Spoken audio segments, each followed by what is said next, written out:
There you go. Yeah, I mean, I said my hands are on the desk, so it wasn't me. Let me go to the lobby and try to let everybody in. Sorry about that. I don't know what's No going worries.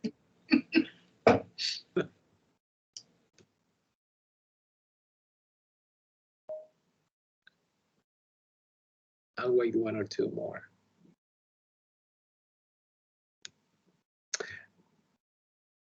I see the number raising, people connecting one more time.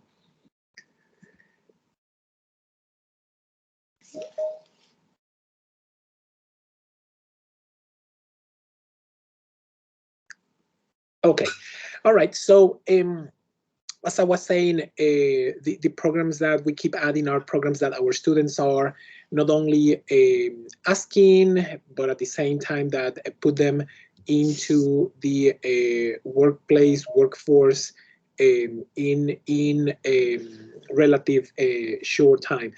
Important aspect that all of you contribute to are the success rates. You see them here highlighted as well. You see additional figures in terms of the detail about that through the presentation, and then on the right side you see the detail of the programs and the distribution in terms of if they are degrees or certificates. This is a PDF that exists for everybody that likes to use it, but again, just wanted to give you this summary here this afternoon. On my next slide, I want to point to an important aspect of what we do here, and this is for everybody that is part of this endeavor. This is a campus, a place, an operation that has the highest concentration of expertise and knowledge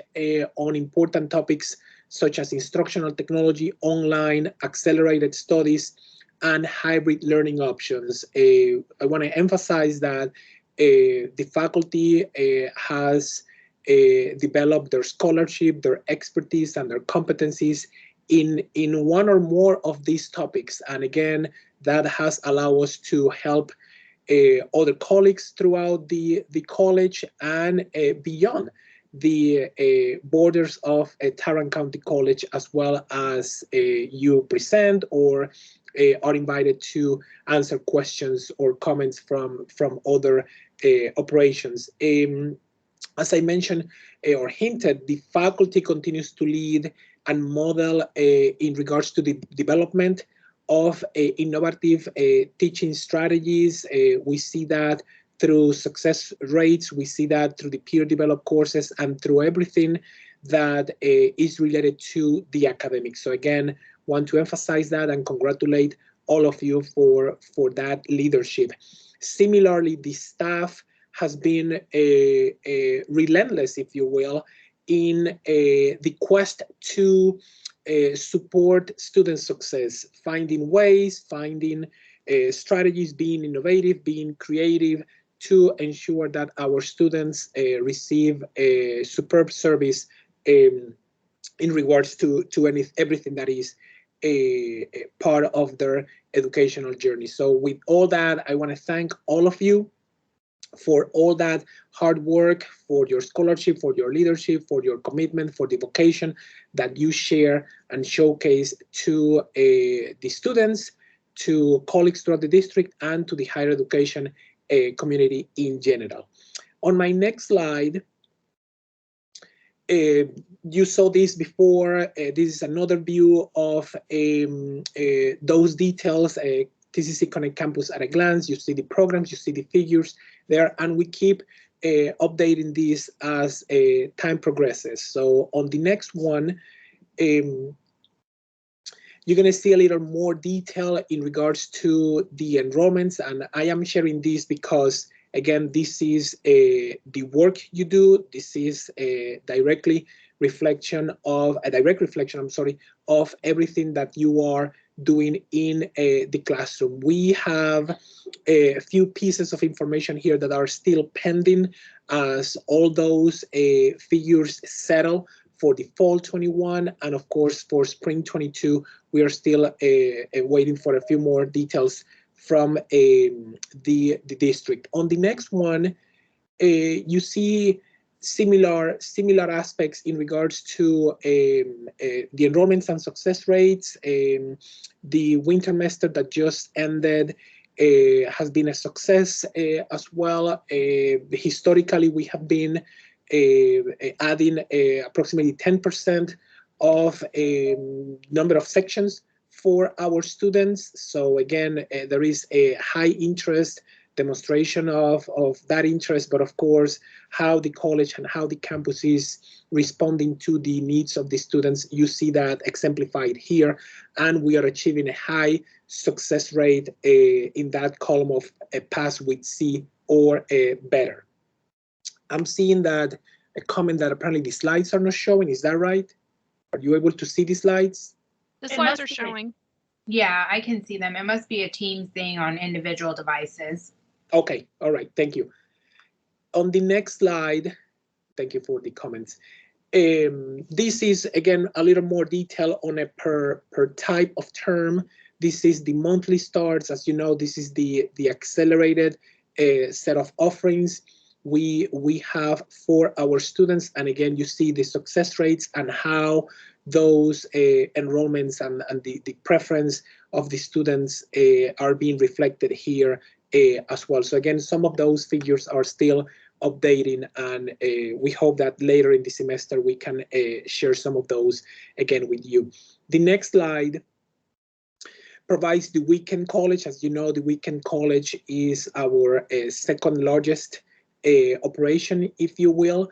Again, all of these figures are still updating, but the important aspect here is the interest students are expressing, and for fall it was 7,600 students that in one way or another took advantage of the weekend college, which is unique to the college and its house, of course, here at the TCC Connect campus. On my next one, I think that it is important to highlight the fact that the college, and of course through online learning and through the online learning unit house here at TCC Connect campus, continues to cultivate and earn recognitions and awards. And again, this is the direct result of your work. You are an important component and asset of everything we do here for the students, for colleagues, for the college in general, and to ensure that the college achieves its goals within the internal metrics and, of course, in the eyes of the community as well. So just wanted to highlight that aspect of the work being done. I think there is another slide. Okay, with that said, again, I want to thank everybody, welcome you to the Spring 22 semester. Again, looking forward to a very productive, very rewarding term for everybody. And with that said, let me introduce Dr. Shelley Pearson, which is the Vice President of Academic Affairs, and she will provide some updates. Dr. Pearson, the stage is yours. Good afternoon, everyone. Thank you, Dr. Morales. I would like to just further what Dr. Morales said about welcome back. Hope everyone had a restful holiday and are ready to jump back into the deep end here. I wanted to take a couple of minutes to give you some more of a district level view of some updates. Some of the information that I'll share today will be things that you may or may not have heard, but there are some pretty significant changes that the district has gone through in the past, I would say, month or two. Right before Thanksgiving and Christmas, there was a pretty significant reorganization of our student services. So I'll start there. I'll also be kind of breaking and doing little gaps. So if you have any questions, just throw them in the chat. I can answer them as we go, or you can unmute, raise your hand, and turn your camera on and ask the question like we're in a real meeting. So I will start with the fact that the Student Development Services, or SDS, has a new name. So the naming convention will change to Student Affairs. So the that whole, I don't want to call it a division. I'm not really sure how that structure will be named as a unit, but it will be all things that are now currently under the Student Development Services will be renamed to Student Affairs. With that, the structure changes. So right now I have oversight of the SDS/SA function at the Connect campus. And then the other campuses have vice president of student development services. There are 3 now vice president of student development services / student affairs. They are Dr. Jan Clayton. She was at, or is at, the Northwest campus. She will now take the Northwest campus and the Northeast campus. So she will have 2 campuses. Dr. Julie Amon, she is the Trinity River VP. She will now be over us as well, or have our campus under for the student services. So she'll have Trinity River and Connect. And then Dr. Michael DuPont, and he is Southeast. And so he will take Southeast and South campuses.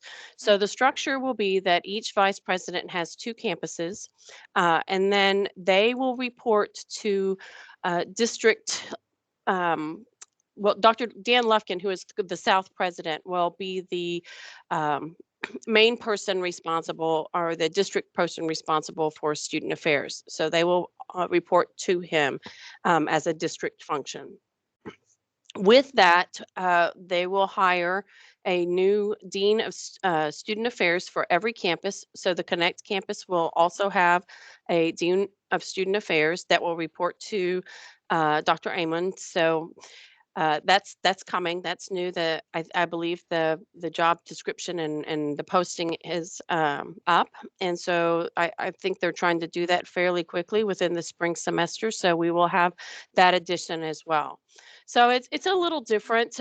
Dr. Amon will join the Connect leadership meetings weekly, our cabinet meetings that we have.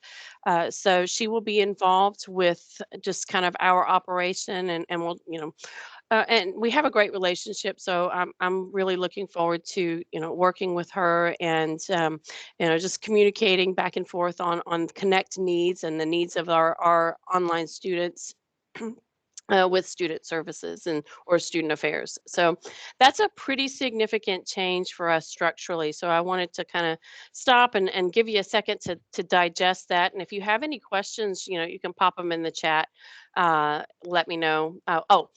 This change takes effect formally on January 24th. Now, we've been working through transition structures and communication and those sorts of things. So it's not necessarily a switch goes off and the 23rd, we have it, and the 24th she has it. It's more of a just collaborative working together, and trying to figure out, structurally, especially since the entire structure is new. And to Christina, to answer your question, so Christina Bigler asked what happens to the director of student services. We will still have a director. So essentially, each campus will have the existing director of student services, and then they will have a dean level. So the dean of student services will then report to Dr. or whomever the VP is. So that position does not go away. We are adding a dean to it. So the dean will be, for us, it will be the highest person at the campus level for student affairs. So I hope that answered it. And again, this is very fluid as far as that transition. I don't internally feel like much is going to change. Again, we will still retain that director of student services. So, and the dean, and working with our teams internally, we've really, I'm positive, or I'm very optimistic that our needs will be addressed. I mean, as I mentioned, we know that our students have a different set of needs in online, and just the sheer volume that we'll talk about in just a second, will create a set of challenges and changes as well. But so that's a pretty big thing happening this spring semester, and I suspect once we get the deans in place, it'll be more of a um, uh, become more normalized in a day-to-day operation. So, any other questions about that particular change? It's big, and I know that there's been a lot of chatter across the district, and there's some other district level positions that are moving around that will then report. The registrar financial aid, those will all report to Dr. Lufkin. And I should point out that his background prior to TCC is student services, so that's very exciting for us, knowing that the leadership level has a history of success in that particular area. So that's great. Anything else on that particular change? And if not, if we'll go to the next slide. So the other thing that I'd like to talk about, and are just kind of where we are connect wise. And this was our enrollment as of the 7th. So basically right before we left. Um, I want to talk about this just from the perspective of, kind of uncharted waters. We're not necessarily looking at any sort of competition wise or anything like that. We are just looking at what students are asking for, and basically, I know that a lot of you have had us reach out to you asking for you to teach additional classes or overloads. And here is why. So on the 7th, we were at 13,448. This morning, we went over 14,000. And that is unprecedented in Connect. And so I just wanted to let you know that we are experiencing a big push. And then typically in the last week, we see an even larger push. And if you recall in the fall, um, we think, oh, well, the pandemic's, every time we think the pandemic's going to ease and be behind us, then it only seems to really flare up right in the middle of registration, where everybody freaks out and wants to be online. And we're seeing that now to a certain extent. Our growth pattern has been about 10% per year outside of the pandemic. So we fully expected this growth to happen regardless of all of the other pressures. It's just the additional kind of set of circumstances that are, coming in here as far as driving that. So we will be um, monitoring this basically daily. We're opening sections as much as we can, as much as we can staff, and that's where we are asking for your help. And we also know that it is a heavy lift, especially if you've already got, if you're already at a point where you're thinking, okay, yeah, I'm good. We would like to ask for you to either help us out, or recruiting to help us out in these areas that we're going to need to staff. So again, so this is us. And if you'll go to the next slide. The only two numbers that I typically look at, or the only two dashboards that I typically look at frequently, are Connect and then the district.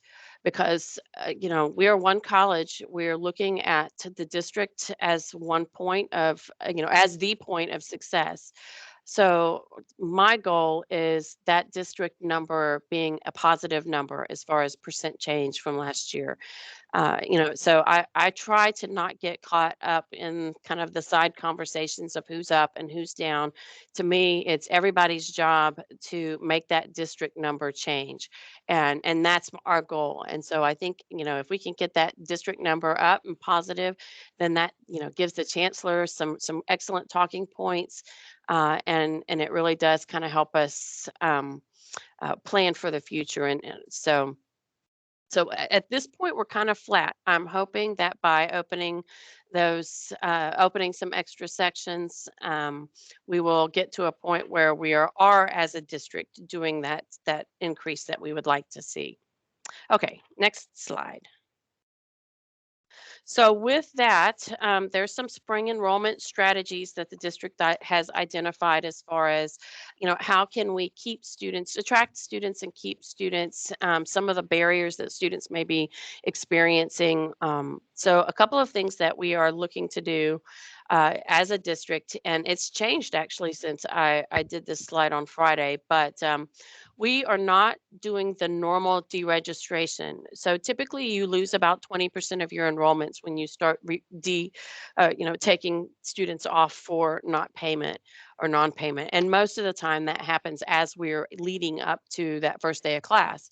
So to capture those students that might have difficulty or coming up with the payment to start with, or still need to sign up for payment plan, or waiting for the different things like financial aid to come through, we are going to do an altered dereg schedule. So we're not going to do that normal deregistration as we lead up to it. Originally, we were talking about it being on census day. However, that has since been over the weekend modified to the first deregistration will be on the 19th, which is the Wednesday after we start school. So, or the classes start. So classes start on Tuesday. Wednesday night at midnight will be that first auto dereg for non-payment. Leading up to that, the registrar, financial aid, just there's a very large call campaign going out, looking for students that are, to getting in touch with students that or would be in danger of deregistering for non-payment, just offering assistance, offering them to set up. They've come up with a couple of different types of payment plans. Some other things that they've are looking for to help students is our HERF funding, which is the CARES Act money that the college received, and allowing students to use that towards their tuition. And there's a couple of steps that we have to do to go forward with that. But it is important that they understand that there's assistance out there. But we do want to. What I want to say, I'm gonna back up. But we are going to deregister, but we were going to do, many steps to try to alleviate students needing to, drop and then immediately trying to find something else as soon as they can get their payment strategies worked out. So that's the plan. Originally it was supposed to be on census day, but because there are so many census days with our different enrollment periods, that became very difficult. However, this year, attendance taking and reporting is going to be critical. We're going to need to know who we're losing, if we're losing anybody, and when. And then again, census day certification on time this year will also be very critical, because we are looking at that as another point of deregistration if there's not activity beyond that initial push. So it will be somewhat kind of like grades are due. That census day certification happening on that day will be very, very important. So I will pause. Any questions or comments about registration? Any of the items that I've brought up so far? Just throw them in the chat, and I'll kind of glance over occasionally. I think, and I think Dr. Cervantes is monitoring it as well. So we can move to the next one while we're waiting. I wanted to check back in. We have our work plan, which I kind of have at the end to do a general discussion. But part of our work plan projects was to create a campus data team. And I want to give a shout out to Cherie Mitchell. We have we as in Cherie has done a fabulous job of organizing this group of people to look at our data and help us make data informed decisions as we move forward. One of the things that we felt was really important when we started talking about, putting together this data team, looking at success rates, looking at all different types of data, and using that to help us as we progress and plan, was having the representation of, people that wanted to be involved. So Cherie sent out a message. We definitely felt it was important that we had a faculty presence. So, excuse me, I believe she sent out a interest survey, and with that, we have about 25 members. I want to say 20 to 25 total members. So the point of this team is not just looking at one particular data point, and not just for one semester. The plan is for this to be perpetual, for this group to come together and talk about what data we want to look at, what's important for us, what helps us make decisions, and then and how to take that data and actually do something with it, make it meaningful. So this first iteration, you can see off to the right just what our responsibilities are. And I do want to say that she's done a great job on those expectations and responsibilities that, as part of this team, we're looking at numbers, not necessarily people. We're looking at just in general, overall, how can we use our data to improve outcomes, and those sorts of things. So I wanted to put the responsibilities up, and then some of the areas that the people that volunteered chose to work on. So you can kind of see of what we're looking for. And typically we look at the standard success rates, outcomes, programs, different courses that we might want to offer. But I want to make sure that everybody understands that we're approaching this from a lens of improvement. This is not a lens of negativity or punishment, or I don't even want to say punishment.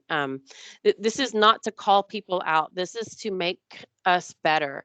So we will be looking again at different ways that we can, if we have a success point, or if we have outcomes that we're not happy with or that we feel should be higher, then as a group, we will start to collectively work towards what can we do to make those changes. And then as part of the data team, we will circle back to see, closing the loop of like you would do with your assessment and those things. So I wanted to put this out there. This is our meeting schedule. And again, Cherie's done a great job of really trying to keep us on track and make sure that we're all following what we're supposed to be doing. But it does help when you know that it's not just a one and done, and that it's not just for a semester or a project, that this team will be looking at all different aspects of our offerings, and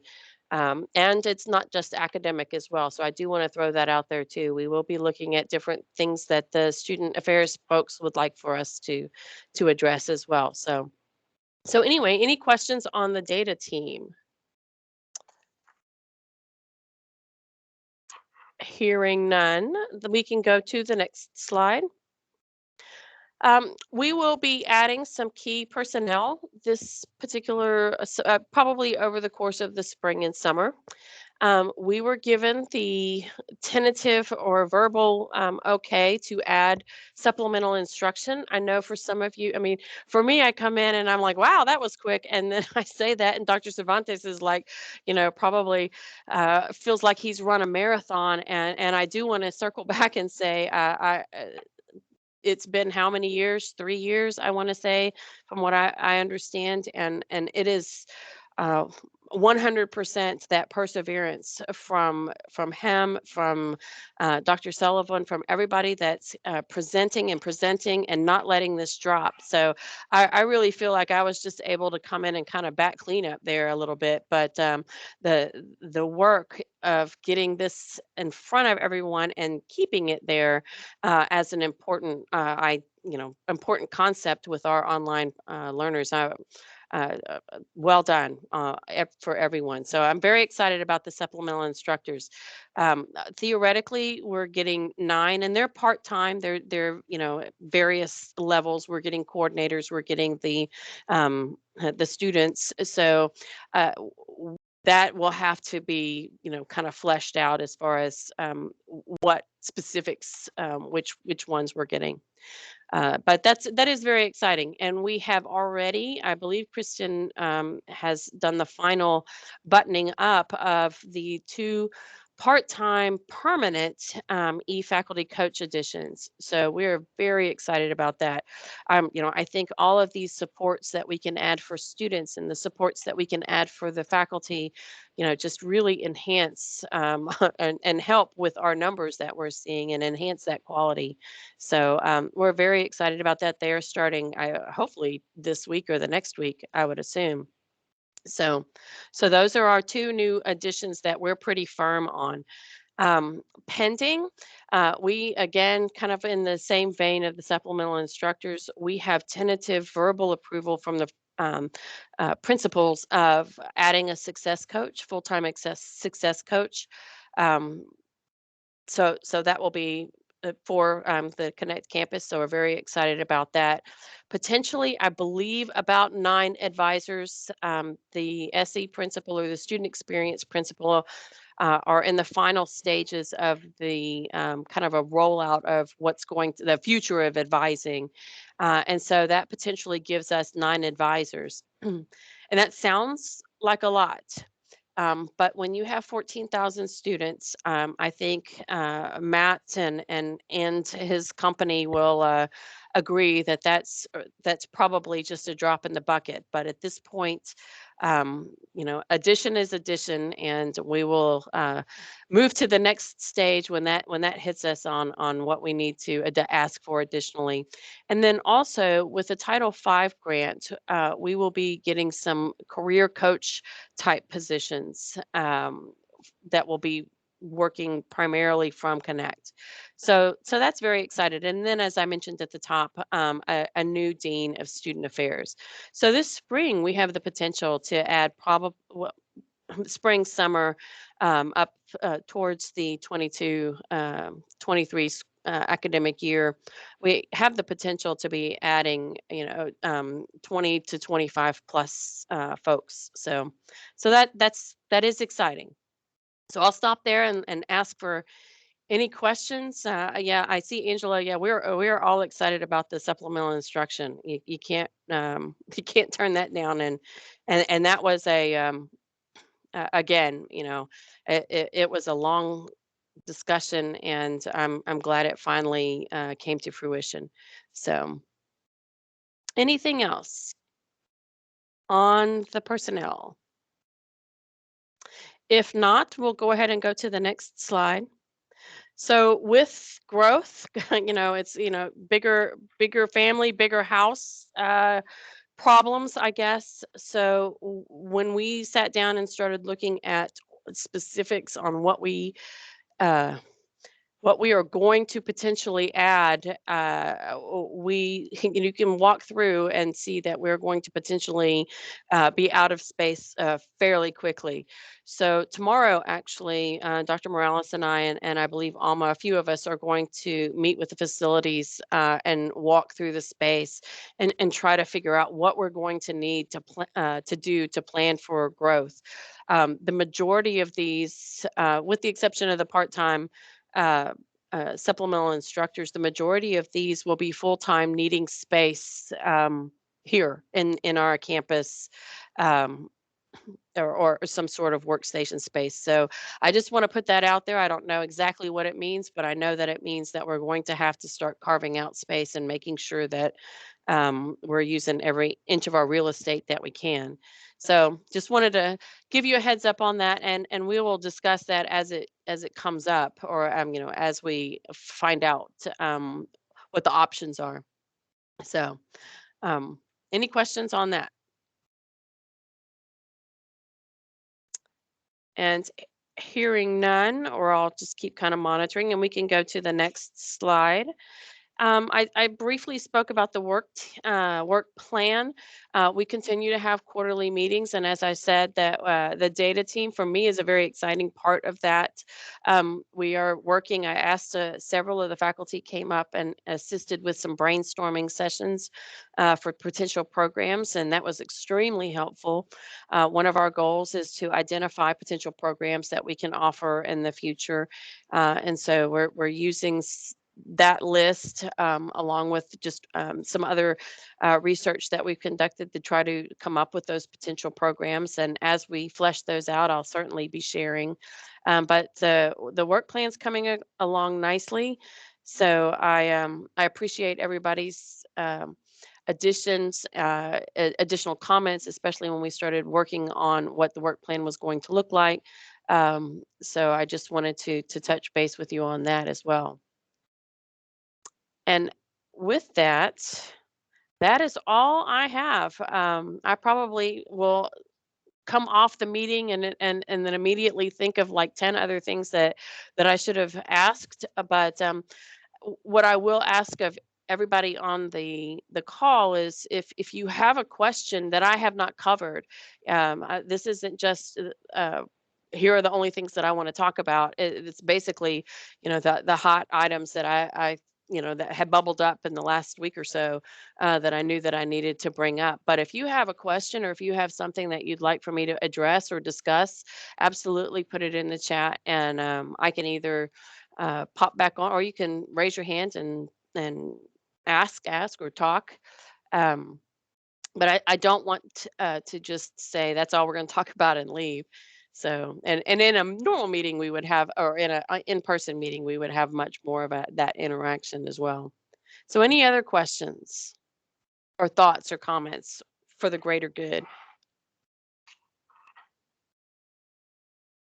It's so quiet with 91 people on the call, or actually 100 and plus on the call. So I guess in a room that's a lot different. But any questions? Christina, have you seen anything else privately or heard anything that I need to address?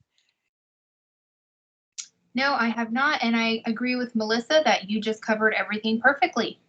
Well, I'm going to copy that and I'm going to put it on my door for future reference. So noted. So anyway, well, you guys have a wonderful semester, and check in if you're up here, just stop by. And you know what? I'm going to go with Alabama, Angela, just because, I, I probably should put money on it, but yeah, I'm going with that one.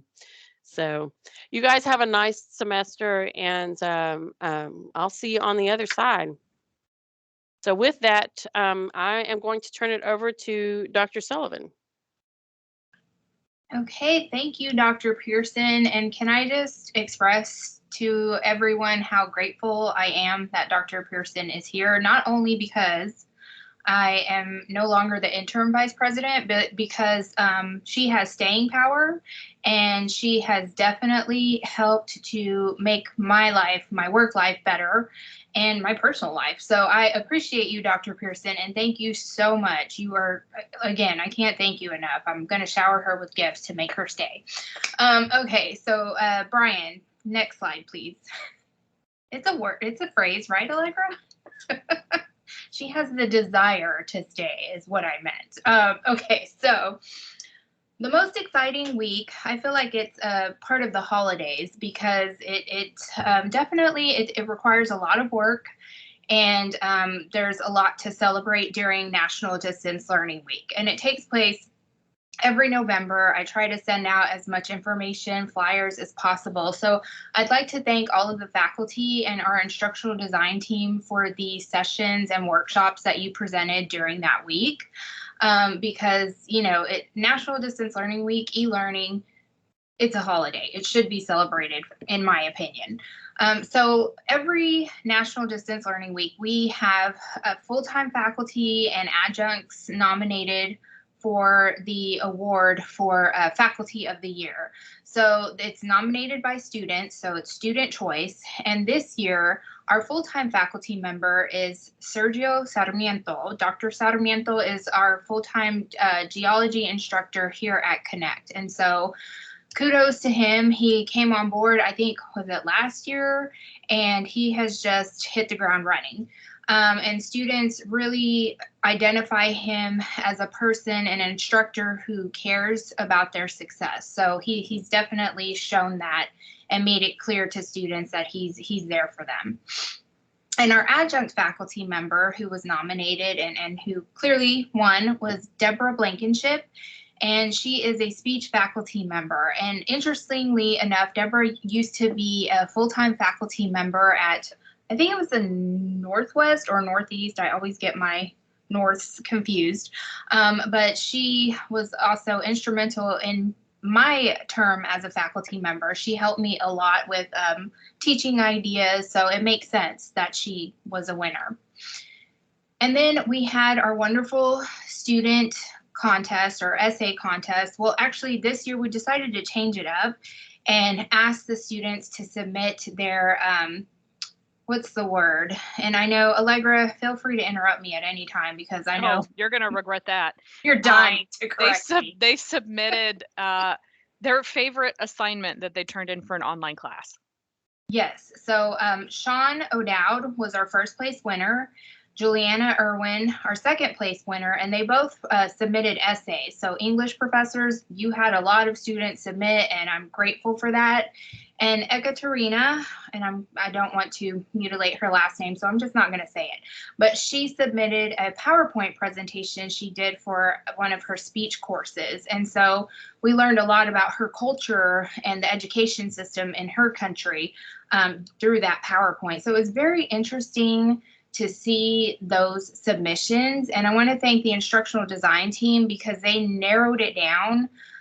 So that way, you know, I had a few to go through, but my assistant deans, Dr. Moore, Venancio Ibarra, and Dr. Cervantes narrowed it down to just 3, so I could just place first, second, and third. But I did go back and look at some of the other student submissions because it's just always interesting to me. I don't get to engage with students as much as I would like to, so getting to see what they're submitting and what they're proud of was very fruitful for me, and so I appreciated and enjoyed that tremendously. So look for those flyers next November. We'll send it out to you, and then we'll send out information to the students. We do have presentations for students as well as for faculty. Okay, Brian, next slide, please.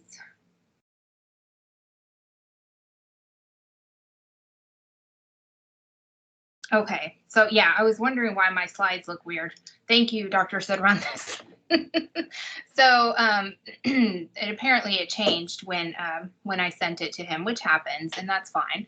But some things I wanted to discuss, and as Dr. Pearson said, you know, we're working and we're growing together. So we don't want you to view the faculty performance indicators as punishment, but we want to make sure that everyone is following policy and best practice in order for students to succeed, because they're the center of our focus. And I truly believe that, you know, when we try to improve and we look at what students are doing and what they need help with, that we're going to continue to grow and improve. So we're going in this together.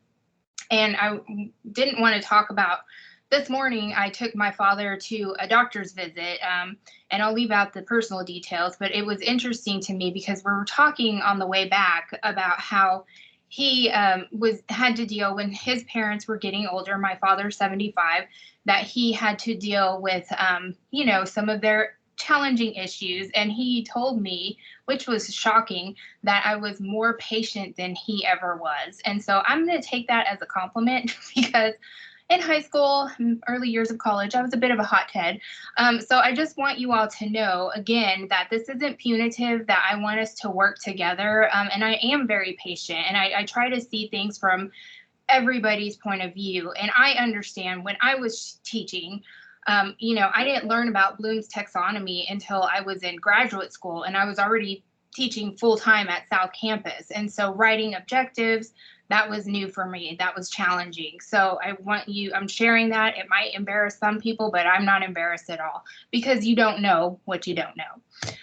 So when we look at the faculty performance indicators, they tell us what deadlines people are meeting or not meeting. So, for example, posting your ICRs in a timely manner.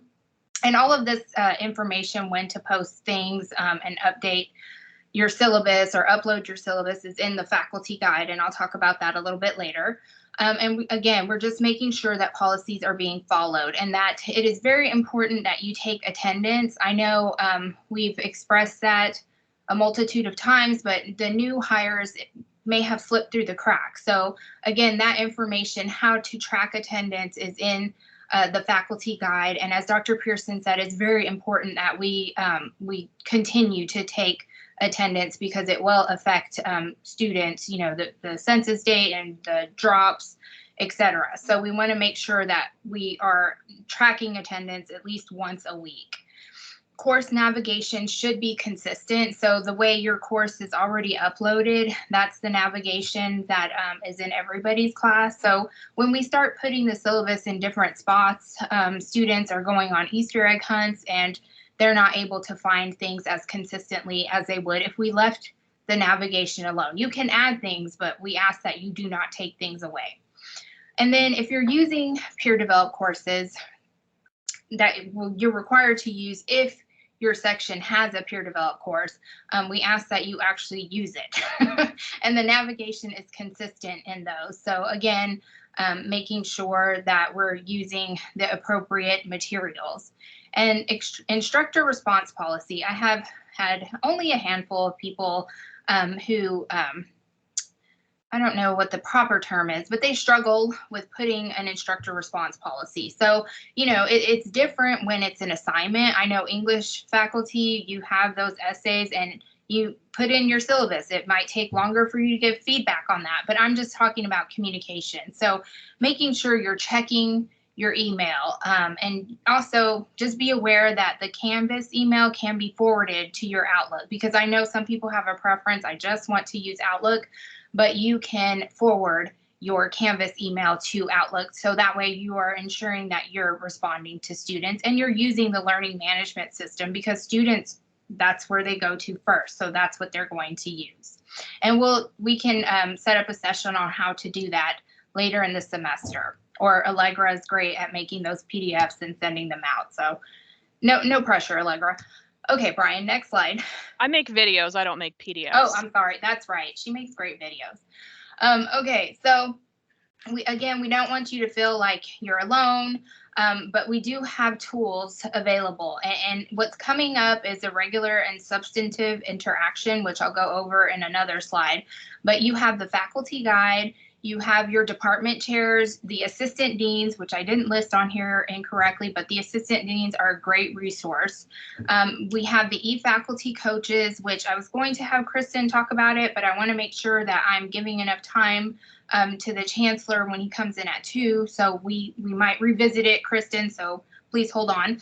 And then we have the wonderful instructional design team. And again, I was going to have Kim talk briefly about how they can assist, but there's many things that they can assist with. We have an instructional design member of the team who focuses on ADA compliance. So there are a multitude of resources here at the campus.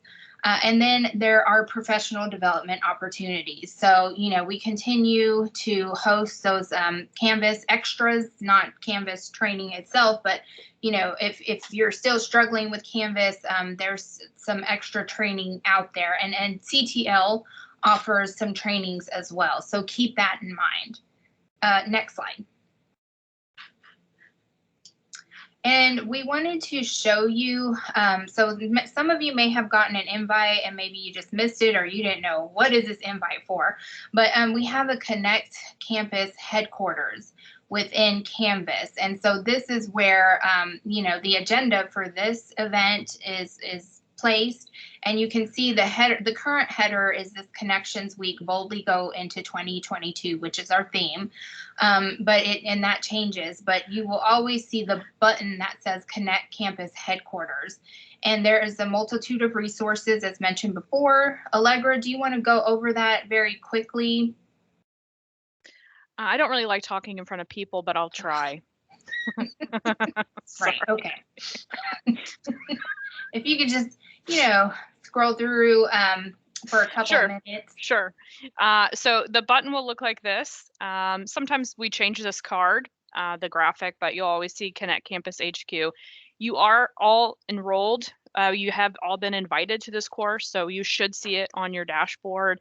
If you don't, you can look, just click on courses and scroll. Don't be scared of all the courses I have there. Just scroll all the way down to all courses and you should see it. If you're not enrolled, if you newly got added to a Connect section or something happened, just let your chair know and we'll get you set up in there. So when you open it, as Dr. Sullivan said, the homepage and the theme kind of changes every semester when we come up with a theme for Connections Week and for faculty conference.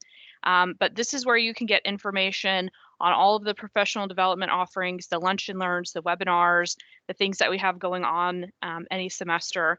And then there's just a lot of information in here in online teaching. So I'm going to actually go to student view so you see what it would look like to you. And if you click on modules, you will get information again about Connections Week, but then there's a module for online teaching. So there's information here about creating videos. There's information here about how and why you need to take attendance, what should count for attendance, and how to get all of that set up in WebAdvisor. There's information here from the instructional design team about how to add a peer-developed course shell to your course. So if you're teaching one of those courses for which there is a shell, there's information here about how to get it into your course in Canvas. There's information on accessibility. And then, of course, there's always going to be information in here about how to submit your final grades at the end of a semester. So those of you who taught a winter semester, you submitted your grades, yesterday or today, and that information and the link to do that is always right here. So, of course, this is like, I don't want to say it's living because I think that's weird, but this is always evolving, always growing. Our instructional designers and our professional development team keep this updated. So this is always going to have current information. There's also going to always be a link to the faculty guide. So when people reference that faculty guide, you can find a link to it right here. And that's also a Canvas course. That's not, that's just an open Canvas course. It's not something that you're necessarily registered for, but you'll always have a link right to it. And that's got all of the important information on what to do before a semester, what the campus practices, expectations are, all of that. So let me check and see if we have questions about HQ. Nope, just a compliment. Thank you, Angie. Just kidding. All right. So if you're not in there, if you can't find that on your dashboard, just let your department chair know. But if you're looking for PD, if you're looking for, what do I do for attendance? How do I get to the faculty guide? What's going on this semester? All of that will always be here in the Connect Campus HQ site. Okay. Thank you, Allegra. Brian, right. Can you re-share the screen? And I'll let Allegra answer. There's a couple of questions. I think you could answer that better. Oh, well, actually, let's stop here because the Chancellor is here. And so I'm going to let Dr. Morales is going to introduce him. So Dr. Morales, I'm turning it over to you.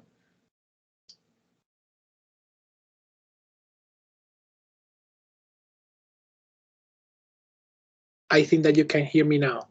Okay, all right. Well, knowing that Dr. Giovannini is here, Chancellor, the stage is yours.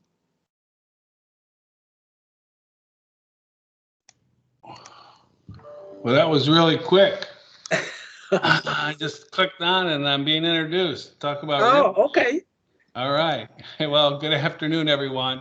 I just want to have an opportunity, try to get around to the campuses as much as possible this week with the different activities that are going on just to say hello and wish you all well. And certainly thank you certainly for everything that you do. It's certainly a challenging time and it continues to be challenging, but all indications are that we continue to be quite successful. Our students continue to be quite successful, and the college does as well, and individuals do, with a number of accolades and awards that we're receiving. So, it's tough, but we can't lose sight of, serving each other and serving our students, and we have not done that. We have not lost sight of that, and so I'm very, very, very proud of that. A lot of folks asked me, I was at a lunch today, about, the unprecedented times and how it changes and how it impacts. And I think in large part, it really brings, at least me, and I think a lot of people that I've spoken to, much more back to, why we're here, our sense of purpose. And, when you get challenged and when you have difficulty within the environment, you find that solace and really that purpose and really that sense of why we're here and here for the students and for each other. So it's a challenging time, but I think in the long run, it may be a time which actually turns out to be quite beneficial to all of us individually as well. I know for me personally, as well as organization-wise, it really has been an opportunity to reflect and really look at really what's important and how we actually live in difficult times. So I didn't have, again, anything prepared to say. I just am trying to stop in. You're an easy one. I can, even though you're down the hall, I can do it virtually. Some of the others need to get to, will only be able to get to. But I don't know what your time frame is, Carlos, or anything, but if there's anything you'd like me to address or any questions anyone has, I'd be certainly happy to do so. Chancellor, we have been providing updates to the faculty in several areas, and we just share with them the new structure for student services. So if knowing that you engineer that aspect, if you want to expand or touch on specific highlights about your vision for that area. Yeah, so that's a really good question, and I talked about this earlier this morning with a group as well. And I want to take you back, folks, and I know you've heard me say this before when we started talking about early on when I asked, why are we here? And the college produced 3 goals why we're here. We had 9 months of visioning sessions. And then what do we need to do in order to deliver on that why? And we had another 9 or 12 months of visioning sessions, and we came up with the principles. But hopefully you're beginning to see the method to this madness. That principle work, which a lot of people engaged in over the last few years, came up with recommendations. And the recommendations spoke about the work, the actual work itself, the staffing, the technology, the space, the structure. And so as we continue in that work and it matures in terms of the work maturing and moving forward, and we have these recommendations specifically to the question around student affairs and student enrollment and student onboarding, it really lent itself to moving to the next phase of, taking the work and as we designed it and put it into the appropriate organizational structure. Therefore, what we have done then is actually done that. Before we had done this, there was no one that was responsible for student enrollment, student onboarding. Everyone did, a lot of people did a job and did good work. But in terms of if you could point to the institution and say, where does this live? Where does it lie? Where does the strategy come from? We couldn't answer that. Through the work of the principal work, it was identified what all that strategy and work needed to be. Now we need to put a structure together to help support it. So one of the presidents will play a lead, much like they play a lead in the champion as a principal. Dan Lufkin, president of South Campus, will play the lead in the student affairs area. The 3 vice presidents of student affairs that we have in the college, there were a couple that positions we did not fill and intentionally did not fill them. These 3 vice presidents are not now only responsible to work with folks at the campus, but they're going to be responsible to Dr. Lufkin for the overall college direction and student affairs. We're also then going to hire 6 deans of student affairs at each campus to help direct the day-to-day work. So I don't know what kind of learners you are, but if you're kind of charting that out, it's an organizational structure that really drives student affairs from a district level. And I don't mean district office, because that's not it. It's a district approach to doing it. The vice presidents of student affairs will still be and live on campuses. Each of them will have 2 campuses to be responsible for. And then they'll have a new position in a dean of student affairs to help support that. So that's kind of it in conceptually how we got here and the rationale and reasoning behind it. We're doing some similar things in ILI where Dr. Blankenbaker is going to support the CTL directly. And Dr. Madison support the Learning Commons directly. And so we're trying to be consistent as we went through this whole planning process, and now we're going to deliver on the planning process. Well, we go through a planning process that we did, and it produced what it did, and a lot of it is very, very different from how we looked before in terms of how we, looked at the work. Well, then the structure should change too. It only makes sense, and so that's kind of where we're at. It is somewhat unique. It is not completely unique, though. I've had the fortunate opportunity to work at other multi-campus, multi-college. I've seen things similar to this. And it's not to say a cookie cutter that we took one thing and worked one way somewhere else. We let the process play out. And as the principal work played out, it lended to a new structure, and this is the structure that we have. Any other questions for Chancellor Giovannini? Chancellor, I'll ask you another one while the group may have another one. We have almost 100 members in attendance this afternoon. Chancellor, anything that you can share in terms of the landscape of higher education at the national level as well as in Texas, based on what you have seen in the last 18, 24 months that you can share? Yeah, so I probably even goes back to, I'll show my age now, the nearly 40 years been in this business. Folks, and this is not hyperbole, this is not, a bunch of rah-rah, pep rally stuff. In all my time, I've never seen the community college better positioned in this country to deliver on the needs of what this country needs.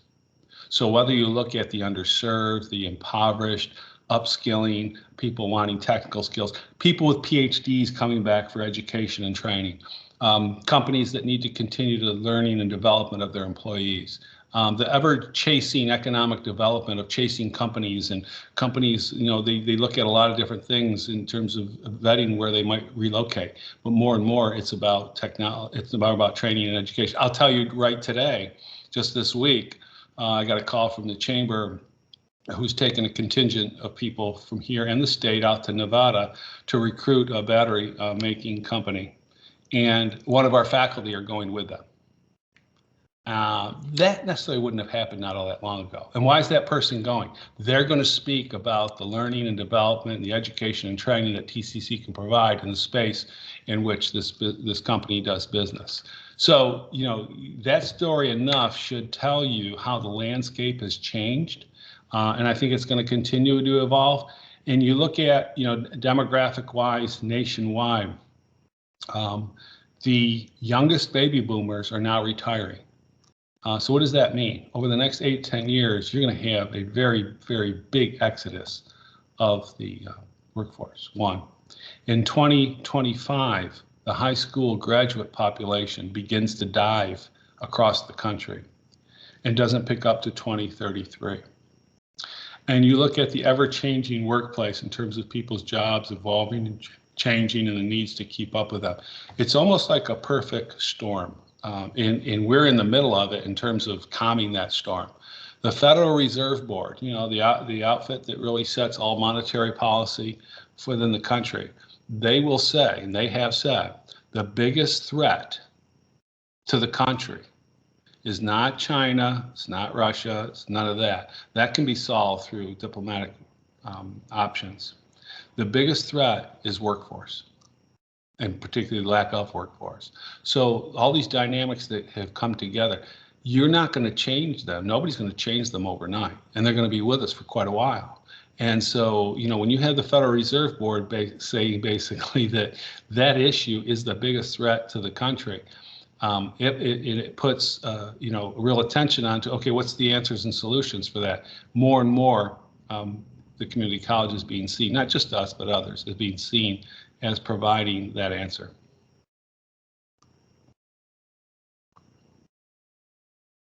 Thank you, Chancellor. Any other questions from the audience?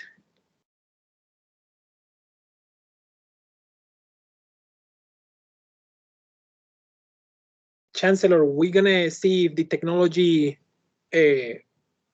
does a good job for us here. Would you be available for a group picture here with everybody? Sure. Camera on. Yeah, if you can do that. All right. So I would like to ask the attendees if they can turn on their cameras so we can try a group picture here. So Carl, someone asked in the chat, and I think it was about AI. Oh, sure, Chancellor. And Yeah. if you want to address that as people turn on their cameras, that would be Sure. good. Well, you know, it is a big piece, obviously, of technology, and it's impacting a lot of different, a lot of different industries.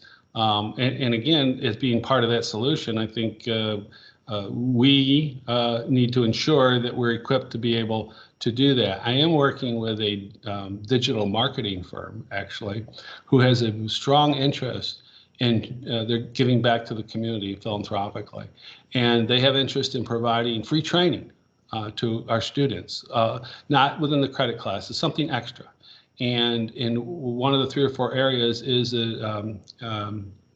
artificial intelligence and machine learning, and recognizing that, you know, there's more and more industries to stay abreast are going to need that skill set. And again, just think about it for a second. I don't think anyone's going to get a degree in artificial intelligence, okay? No, but you're going to have a skill set and understanding of to incorporate within whatever work environment there may be. And so that will breed, again, the continued need for, for the training.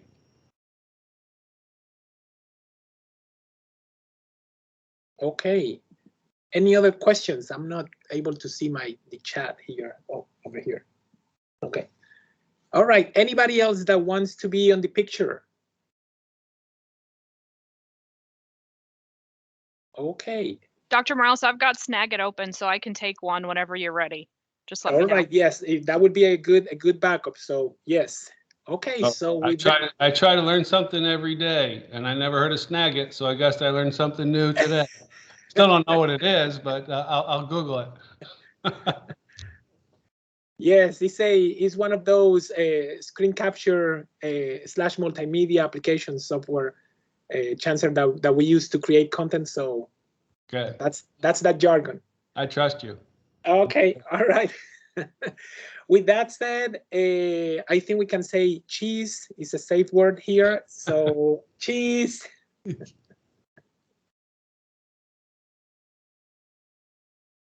All right, I have the picture from this side. Okay. All right. Oh, I think that more people are coming in. Let's see if we can take another one really quick. One in the picture. Yes, Allegra, can you take that one?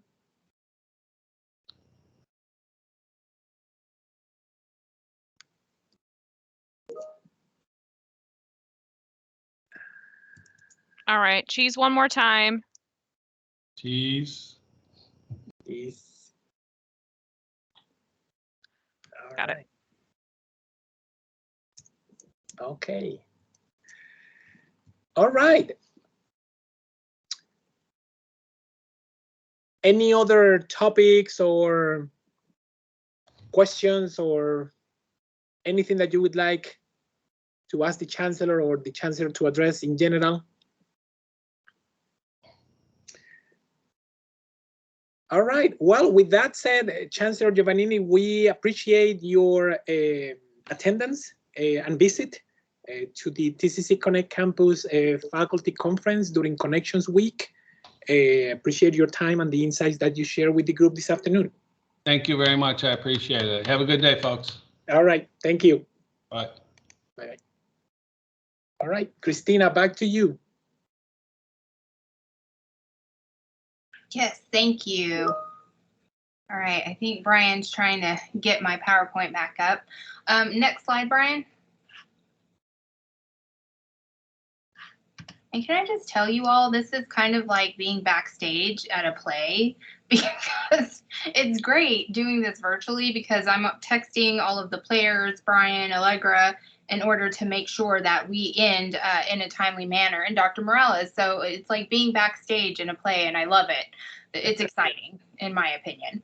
So something else I'd like to mention, and I will be sending this out to you. It has clickable links where it says get more info and to register. But this is an opportunity for people to get more professional development, but also increase your knowledge of engagement in the classroom. And it's the Engaged Learning Institute. So these are the dates and sessions. And so I'll send this out today. So that way, if you want to sign up, you can do so as quickly as possible. But the Engaged Learning Institute is a multi-week cohort program that expands focus from active learning to the larger umbrella of engaged learning. So it addresses implementation of strategies across the instructional modalities of online, blended, and face-to-face. So this is a great tool for our e-learning faculty and our weekend college faculty. Engaged Learning centers students, active participants, as active participants in their own learning as they engage in discussion, lecture, and collaborative activities. It maintains an essential focus on learners so that they may take ownership of their learning processes. And this transitions well into the next slide because this is something that has been determined. Brian, next slide. I'm sorry, I wasn't clear. And I'd like to thank Brian, Dr. Cervantes, for helping me with the presentation slides. But I talked about earlier regular and substantive interaction. So new acronym, RSI. But in 2020, the Department of Education released new regulatory language around distance education that went into effect in July 1st. So if you sign up for ELE, that will help tremendously for you to meet regular and substantive interaction.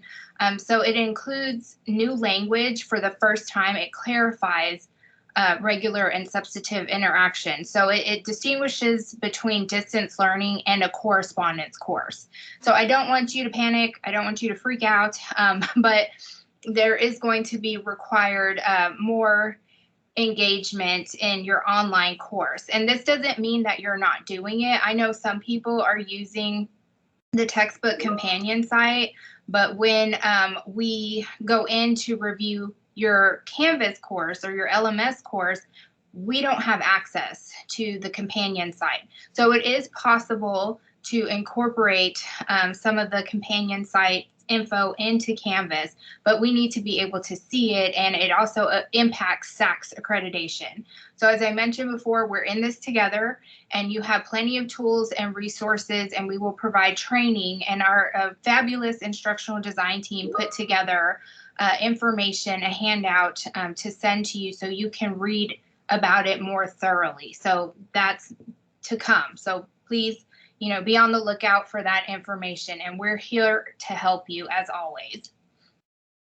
So be on the lookout for the recording from the District Office of Institutional Effectiveness, Accreditation, and Planning. Gracie Williams informed me that there is a recording that goes over, I'm blanking right now, but the IEP goals, Institutional Effectiveness Plan.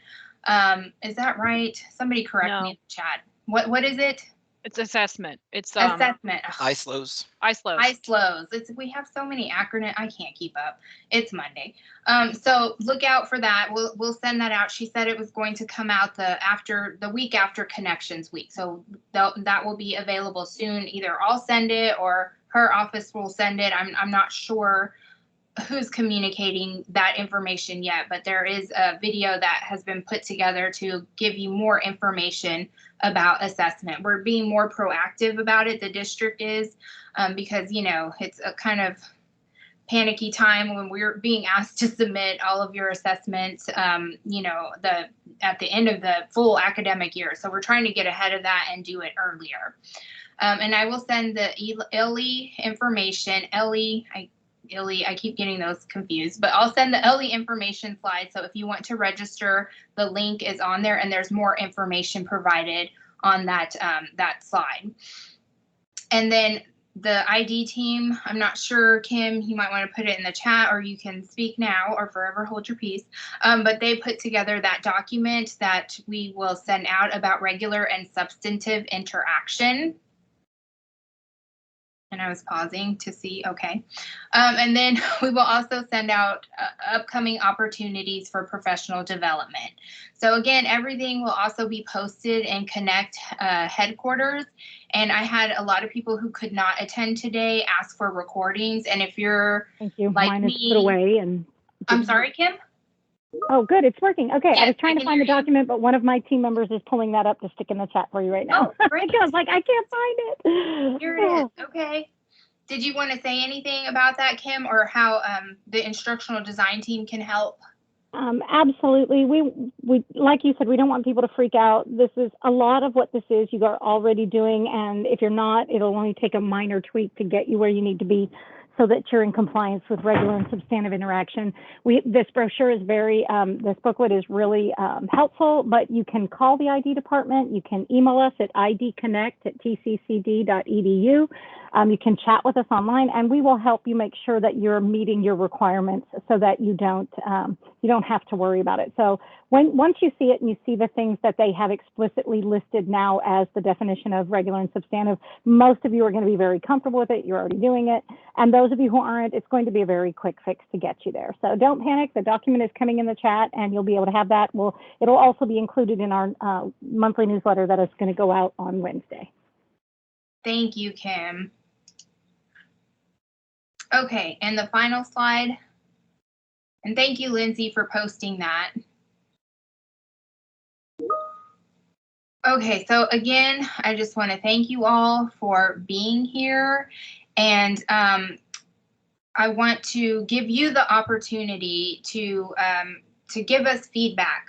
What other information would you like to hear at our conferences? And then we'll wait until after the main presenter this afternoon to send out the request for feedback. But if you have ideas that you would like to present on, things you're doing in your online class that you think would be valuable, please feel free to reach out to me or put that on the form, because we're always looking for new ideas to get information out there and to help each other. And as I was watching the chat, some of you were helping each other in the chat. So remember, I can't say it enough. We're in this together. We may not see each other all the time, but we can provide opportunities. We do lunch and learns where we have faculty present on best practices, things that they're doing in their classroom, their online classroom, and we have discussions, and it's really great and fruitful. And even though I'm just Dean, I learn a lot from what you are doing, and I'm very happy to attend those meetings. I see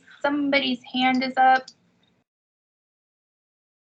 I'm looking to see the hand and I can't find it. You had a question in the chat, Christina. It's submitting ISLO reports and how you're going to be doing that, whether you'll be doing it the same way or using the way that Dr. Moat sent out. Brian already answered. What? Brian answered. Oh, he did? Okay.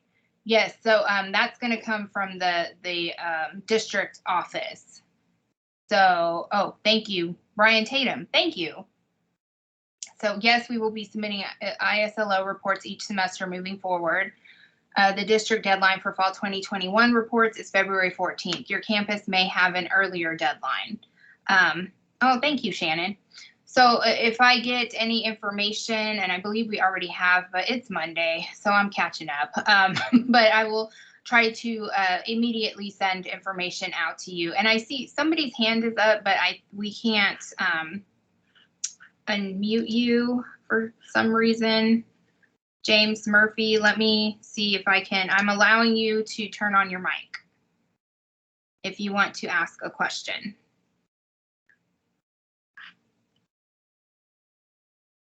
Okay, I don't know if it's working or not. You want me to turn on all mics for the last 5 minutes in case there's questions? Well, do you mean allow them to turn on their own mic? Yes. Yes, that's fine. It's like, please don't surprise anyone, Allegra. That would be awful. My gosh. Yeah. Okay. You know, everybody should be able to unmute if you'd like to ask a question on mic. Go ahead. Oh, and Angela's posted the link for submitting ISLOs. Yes, welcome to my world, Jamie.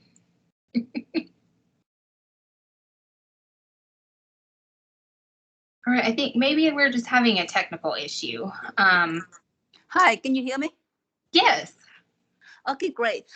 So this is Kathy Trent, teaching business, and I remember seeing an email from Dean Sullivan about learning professional development opportunity in Dallas, and I know that with COVID, those conferences kind of drop off, you know, unless it's the virtual. So. So I wonder if we ever resume in-person conference. Oh, for TCC Connect? Yes, and what is it gonna be? Yeah, so great question, Kathy. That reminded me. I've talked with our administrators, and we would like eventually to host our events on campus. I miss seeing everyone, and it would be helpful to have that face-to-face interaction and engagement. So I was planning for us to come back in person in fall 2023. But again, you know, things change. So it's good to know that we have teams as a backup plan, but we just can't set anything in stone right now. But we are looking to plan the fall 2023 conference. I'm sorry, fall 2022. I'm already jumping a year ahead, to have it in person. Okay, and Allegra has put the RSI, regular and substantive interaction document in the Connect campus headquarters and campus. Thank you, Allegra. I'd like to thank Allegra. I don't know, she's interim dean, in case some of you all didn't know, at the Northeast campus, and she's still managing to do her department chair role, and she's going to start teaching, and she's just amazing. She's making me look bad, but I appreciate her help because I think I would definitely be lost. So please, you know, if you talk to her, give her kudos. She put all of that together, so I appreciate it. I'm not gonna say that out loud. Okay, if there are no other questions, I would just like to thank you all and remind you that we have our main presenter, Dr. Kate Denial, at 2:45. So please take a break, go stretch your legs, and come back at 2:45. Thank you all so much. It is a different link, so don't come back here. Yes. No, don't come to this one. Yeah, correct. Yes, and it's on. It should be on the agenda. It is on the agenda. Excuse me. Allegra put it together, so you know it's on there. All right. Thank you, everybody.